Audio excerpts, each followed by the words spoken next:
Excuse me. What in the world are you thinking? Mean Gene, the first thing you need to do is to tell these people to shut up if you want to hear what I gotta say. What up, y'all? It's KMB, the Sexy Ninja, in the place to be for a Paper Saber universe. And I'm not gonna lie. I'm a little sad. Not about the show we're about to talk about, but I have made it to Greeley, Colorado for the next 2 weeks. I don't go home until March 8th. I got the flight, got into Denver, and here I am, and I'm here. I'm looking around, like, I got this really cool desk. TV, got set up, block away is a liquor store, so I found that. And I just like, okay, well, you know what, if I'm going to watch AEW Collision, I need a little booze to help that. So, and I'm lonely, you know, it's just weird being away from the family. It's a work thing, I get it, but I'm just sitting here like, yeah, you know, and I watch these wrestling shows with my wife. She's usually there to watch them. Well, most of them, not all of them, but Saturdays she's home and we'll watch the shows together, and she'll ask questions about certain things and ask why this, why that. So, you know, it's just kind of weird being on a Sunday morning, or no, I watched the show this afternoon after we went for dinner here in Greeley. It's a cool place. But we're going to talk about AEW Collision at the Great Southern Bank Arena in Springfield. We started off with Powerhouse Hobbs versus Sammy Guevara in a no DQ match. And it kind of ended the way I thought it kind of ended. A lot of tables. You know, and there was a spot that kind of... Oh, I just heard the train. There's a spot in this match that made me go, oh. So Powerhouse Hobbs was throwing... Oh, you hear that? Oh, shit. Sorry, I had a couple drinks while watching the show. I didn't know the train was that far, but there's a spot here where Powerhouse Hobbs throws him over the barricade, but threw him too hard to where he had his knees land and kind of did an awkward, like, landing on the other side of the barricade. I was just like, Jesus, man. And and on commentary is Kevin Kelly, Excalibur, Tony. Powerhouse Hobbs took Kevin Kelly's belt, whipped fucking Sammy. And, of course, Sammy used it to whip fucking Powerhouse Hobbs. And there was just some crazy spots in this match. And it was funny. It's like, I was like, either or. I don't care who wins, because I just don't give a shit about this feud. I don't give a shit about the Don Callis family. And it's just, Sammy is just, I don't know. There could be a lot for Sammy. You know, there could be. Sammy Guevara could be a big star if he was booked correctly. You know, he can be a great heel, but a babyface, it's kind of hard, you know.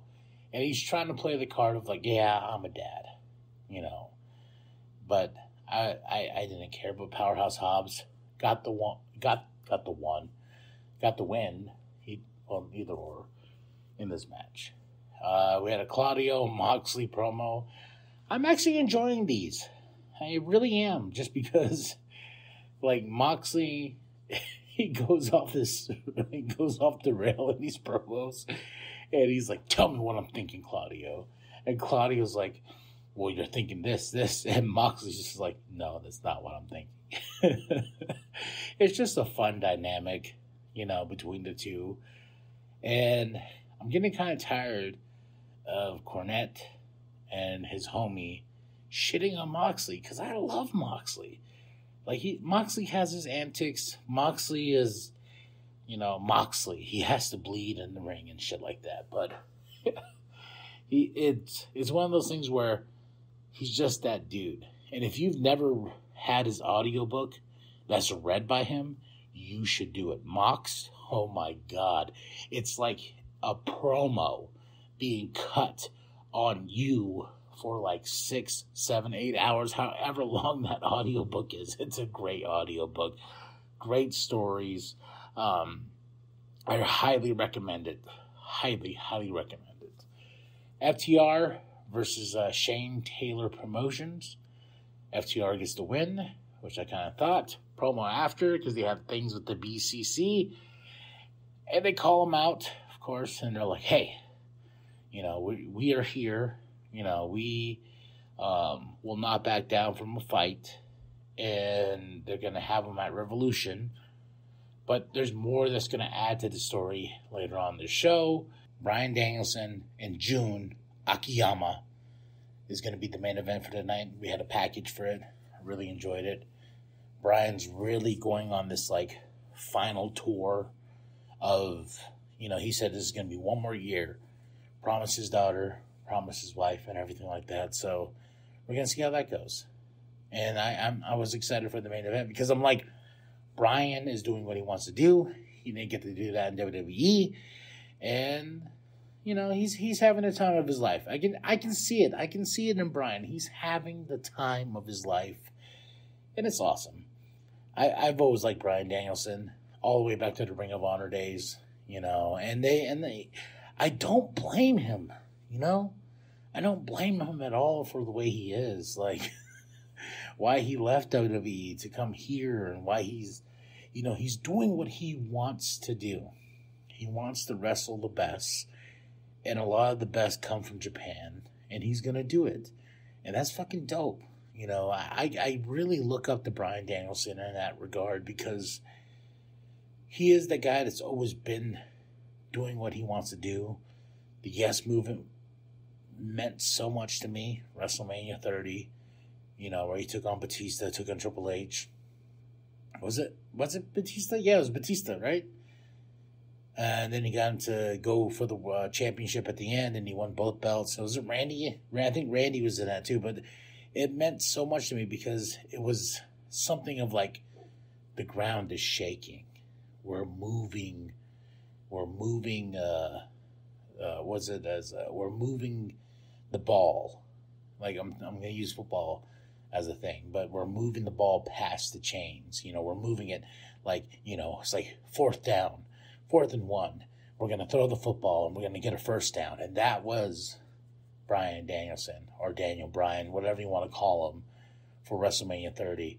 And I'm glad he's doing what he wants to do now. And it's awesome, in my opinion. It's just fucking awesome. So, Thunder Rosa versus Squash Gang. Thunder Rosa for the win. She's on her move to go up to face Toni Storm. I feel like this in the inevitable at the I don't know. Thunder Rosa's cool, but I was never a big Thunder Rosa fan to begin with. And I think I kind of missed the tail end of it after she got hurt. So I never got to really take in the character. Stokely, Willow, Chris, with Renee, backstage. Fun stuff here, man. I gotta say. Stokely cuts off Willow at some point. Starts, talking. Talking about Saraya, fucking Harley. He's about to call them you two hoes. And Willows cuts him off. I thought this was so fucking funny because Will's like, hey, we don't want to say anything that we're going to regret. I thought it was so good. I don't know. I'm really enjoying these three. I really am. And final shot of the night. Shot to everybody. Cheers. Hope life is good. And if it's bad, can be. Says, stay sexy, be sexy, and keep doing the damn thing. we all, I don't know what I'm going to say. But, yeah. Life is life. And sometimes you just got to put a smile on that bitch, move on, and do the damn thing. Yeah. Because life ain't stopping for no one. Life ain't stopping for no one. And we just got to keep rocking. And I really hope that you watch this Stokely, Willow, and Chris segment with Renee. Because it's so damn good. Oh, it's so good. Cheers. Whew. That's some bite. Bang Bang Scissor Gang versus the Iron Savages. I don't know what was going on with this match, but it was fun. What I like about the Iron Savages is they, one of the dudes, I can't tell you who right now, but one of the dudes sold to Mr. Daddy Ass so hard to where he laid him out in the ring to the point to where he hit the ring, popped up, and jumped over the fucking rope. I was just like, wait, what the fuck? Oh, one of my favorite sells all over X, Twitter, whatever you want to call it. But man, one of my favorite things in this match. And I was like, that's awesome. I already know too, like a Jim Cornette and Eric Bischoff, maybe Dave Meltzer. Who else? Who else is going to be a crybaby about this? You're going to be like, oh, this is that. I'm like, fuck off. That was fucking awesome. Like, wrestling is, yes, there's a serious point to it. There is moments to where we need to be serious about it. I get that because I'm that way too. I'm a judgy bitch. I'm a wrestling fan. I'm a judgy bitch. But there needs to be a point to where we need to back the fuck off and just let these guys have fun. And that's one of the moments in the show I had a lot of fun with. Bryan Danielson cutting a backstage promo against his opponent tonight, a legend in the game, Jun Akiyama. And my favorite, this is my favorite thing, is the fact that Eddie Kingston wants a match at Revolution. And if he wins, Bryan Danielson will shake his head.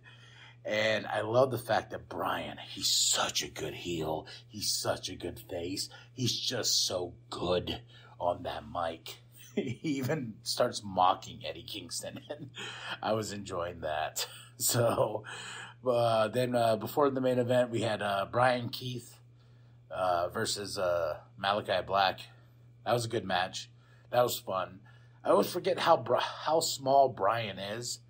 And it's kind of awkward because Malachi Black is so tall to Brian Keith. So, great match back and forth. Malachi Black gets the win. Oh, Bang Bang Scissor Gang got the win too. Yeah, so fun match though. But my favorite part about this is the lights go out. And I don't know why, but AEW does that too much. The lights going out. The lights going out. I'm just like, stop. Things in wrestling need to be special. And here's my pickiness about pro wrestling, is things need to be special, especially if the lights go out. They need to mean something. But in AEW, they do it a lot. But here comes Mark Briscoe because he wants his revenge for what happened. House of Black come out, and there's a spike that Mark Briscoe tried to use, and, he got his ass kicked. So we're going to see more of this feud lead on to something else. We got a Sting and Darby package, and we move on to Lady Frost versus Serena Deeb. It was okay. She's the professor, cuts a promo after, talks about all the women, and says, hey, I'm the professor. All right. But now, main event time, baby. Bryan Danielson versus Jun Akiyama. And you talk about a match. I really did enjoy this. This is, people who bitch about New Japan style, the strong style and stuff like that, or just Japan wrestling, and, I enjoy it just because there is elements of storytelling. It's about toughness. It's about, who hits harder. Are you going to come back from that hit? Are you going to, who's going to take it to the limit of being like, "Ooh, that's just too much," because these two won't back down from each other. And Bryan Danielson got the win. I loved it. Shook Akiyama's hand and then flipped off Eddie. June didn't like that. And Bryan's like, "Oh, I'm so sorry." Tries to shake his hand again, kicks him in the balls. Here comes Eddie. And, and here comes Claudio, then FTR, and this is how we end the show. And then we have a big trios match next week for Dynamite, and that's how we end the show. I gotta say, fun collision. Match of the night, Brian Keith versus Malachi Black, just because I've been wanting to see that match. Powerhouse Hobbs and Sammy had some great moments. And even though I didn't care, I had some fun. So I got to give this show a solid 4 out of 5. Tell me what you thought of the show. Sorry, I'm a little, I'm just lonely. Because I'm doing this, alone. I usually do it alone now, but it's just different now. So you got to hear a different side of K&B for tonight. Who knows? Maybe this is the way we just go from here on out. But that's not the case. We're talking about pro wrestling. And pro wrestling is my comfort. Security blanket, if you will. And it will be that for this trip. Yeah, so, here we go, baby. All right, y'all. Drop those comments below. Talk about the show in the comments. Hit that like and subscribe. Share it to your grandma. Share it to your grandma. Share it with the bum down at Walmart. Go to ProWrestlingTees.com/New World Podcast and get yourself that sweet nWp shirt created by Penta X. And remember that the New World Podcast is for life, brother. Kevin, that's a good call. Boy, did he ever waste time. Oh, no. Oh!